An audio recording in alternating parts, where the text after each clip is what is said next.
கிறிஸ்துவுக்குள் அன்பானவர்களே, ஆண்டவராகிய இயேசு கிறிஸ்துவின் விலையேற பெற்ற நாமத்தில் நான் உங்களை வாழ்த்துகிறேன். இன்றைய அனுதின உணவில் கர்த்தர் நமக்கு கொடுக்கிற வார்த்தை லூக்கா 6ஆம் அதிகாரம் 45வது வசனம். நல்ல மனுஷன் தன் இருதயமாகிய பொக்கிஷத்திலிருந்து நல்லதை எடுத்து காட்டுகிறான். பொல்லாத மனுஷன் தன் இருதயமாகிய பொல்லாத பொக்கிஷத்திலிருந்து பொல்லாததை எடுத்து காட்டுகிறான். இருதயத்தின் நிறைவினால் அவனவன் வாய் பேசும். அன்பானவர்களே, இயேசு கிறிஸ்து சொல்லுகிற ஒரு வார்த்தை, நல்ல மரமானது கெட்ட கனியை கொடுக்காது, கெட்ட மரமானது நல்ல கனியை கொடுக்காது. எப்பொழுதுமே மரம் தன் தன்மையை மாற்றிக்கொள்ளாது. ஏன்னா இந்த மரம், அதாவது வேப்ப மரம் வேப்பம்பழம் தான் கொடுக்கும். அந்த வேப்பங்காய் கசக்கும், வேப்பம்பழம் இனிக்கும். தென்னை மரம் தெங்கம்பழம் தான் கொடுக்கும், அதாவது தேங்காய் தான் கொடுக்கும். அப்போ என்ன மரமோ அந்த மரம் அந்த பழத்தை தான் கொடுக்கும். கெட்ட மரம்னு ஒன்று இருக்கு இல்லையா? கெட்ட மரம்னா மனிதர்கள் சாப்பிட முடியாத ஒரு மரம்.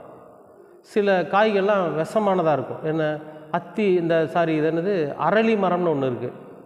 இந்த அரளி மரம் அரளிக்காய் கொடுக்கும். இந்த அரளிக்காயை சாப்பிட்றவங்க இறந்து போயிடுவாங்க. அத்தி மரம் அத்தி பழத்தை கொடுக்கும். இந்த அத்தி பழத்தை சாப்பிட்றவங்க ஆரோக்கியமாக வாழ்வாங்க. இப்போ இந்த என்னைக்கும் போய் நீங்கள் அரளி மரத்தில் போய் அத்தி பழத்தை பறிக்க முடியாது, அல்லது அத்தி மரத்தில் போய் அரளிக்காயை பறிக்க முடியாது. அந்தந்த மரம், அந்த வேர் எப்படிப்பட்டதோ, அந்த மரம் எப்படிப்பட்டதோ, அதன் தன்மை எப்படிப்பட்டதோ அதற்கேற்ற கனிகளை தான் கொடுக்கும். அதுபோல தான் இங்கே மனிதர்களுக்கு ஒரு உதாரணத்தை சொல்கிறார். அதாவது நல்ல மனுஷன் தன் இருதயமாகிய பொக்கிஷத்திலிருந்து நல்லதை வெளிப்படுத்துகிறான். பொல்லாத மனுஷன் தன் இருதயமாகிய பொல்லாத பொக்கிஷத்திலிருந்து பொல்லாதவைகளை வெளிப்படுத்துகிறான். அப்புறம் சொல்கிறாரு, என்ன சொல்கிறார் பாருங்க, இருதயத்தின் நிறைவினால் அவன் வாய் பேசும்.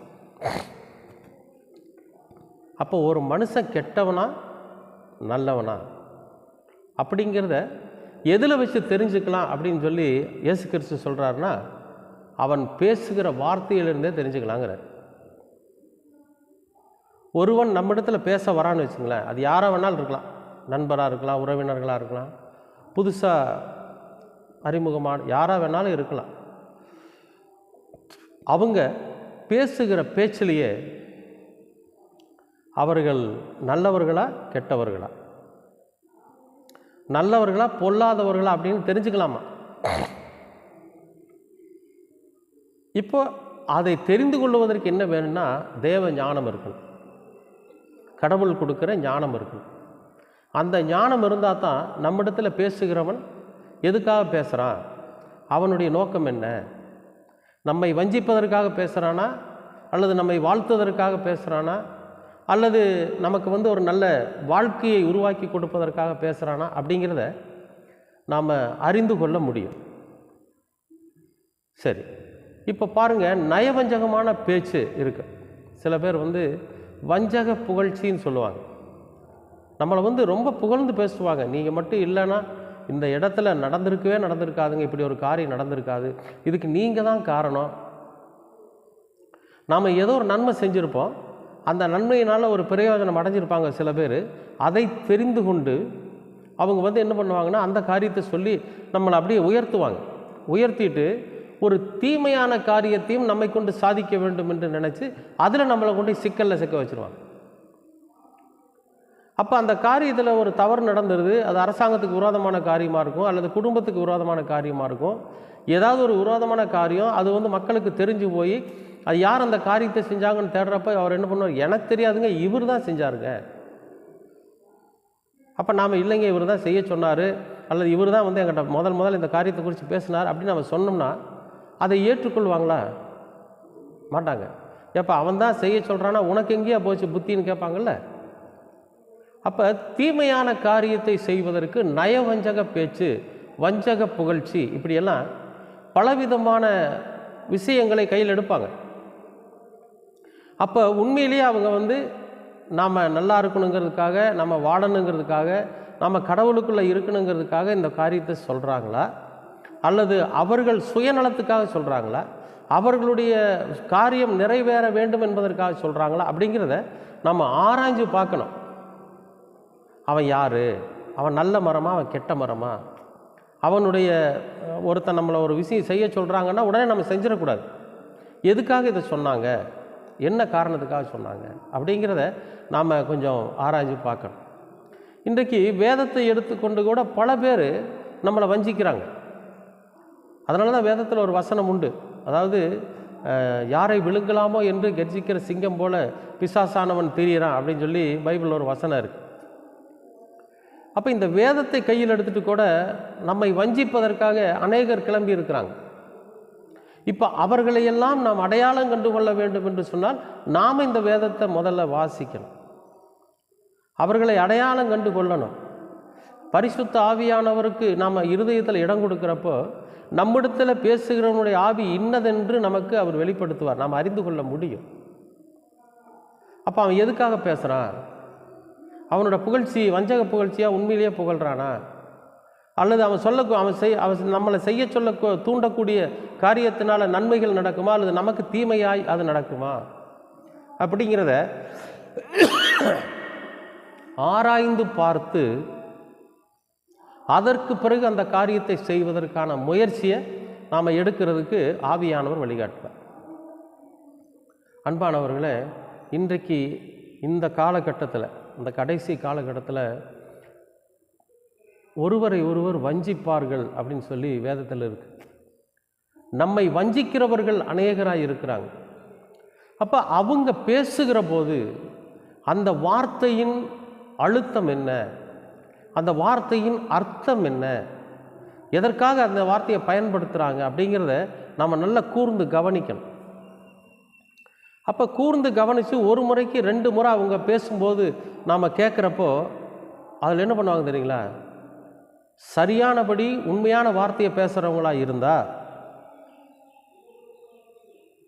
சரியானபடி நன்மைக்காக பேசுகிறவர்களாக இருந்தால், அவங்க முதல் என்ன சொன்னாங்களோ அதை மாறாமல் அடுத்த முறையும் சொல்லுவாங்க, மாறாமல் அடுத்த முறையும் சொல்லுவாங்க. நீங்கள் எத்தனை முறை கேட்டிங்கனாலும் சரி, உண்மை ஒரு நாளும் மறையாது. அதை அப்படியே சொல்லுவாங்க.